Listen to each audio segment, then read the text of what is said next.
கடவுளுக்கு எந்த பெயரும் கிடையாது. நீங்கள் எந்த பெயரை வைத்து அழைக்கிறீர்களோ அதுதான் அவன் பெயர். கைலாசநாதரேன்னு கூப்பிட்டா எப்படி வருவாரு? கைலாசநாதரா வருவார். சரணம் ஐயப்பான்னு கூப்பிட்டா எப்படி வருவாரு? ஐயப்பனா வருவாரு. முருகான்னு கூப்பிட்டா முருகனா வருவாரு. பிள்ளையாரேன்னு கூப்பிட்டா பிள்ளையாரா வருவார். ஆஞ்சநேயான்னு கூப்பிட்டா ஆஞ்சநேயனா வருவார். திருமந்திரத்திலே ஒரு பாட்டு, அப்பனை நந்தியை ஆறாமுதினை ஒப்பிலி வள்ளலை ஊழி முதல்வனை எப்படி சாயினும் ஏத்துமின் ஏத்தினால் அப்பரிசு ஈசன் அருள் பெறலாமே. கடவுளை எப்படி வேணாலும் கும்பிடு, அப்படி உனக்கு காட்சி கொடுப்பார்.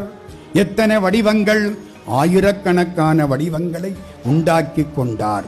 அந்த வடிவங்கள் திருவாசகமாயிருக்கலாம், பன்றி குட்டியாயிருக்கலாம்.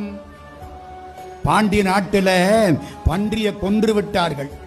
பன்றி சாகுற பொழுது சொக்கலிங்க பெருமான நினைச்சுக்கிட்டு செத்து போச்சு. பன்றி குட்டிகள் 10 குட்டி எல்லாம் பாலுக்கு தவிக்குது.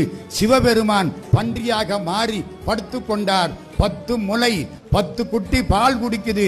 நீ எந்த வடிவத்தில் நினைக்கிறியோ அதுதான் அவருக்கு வடிவம்.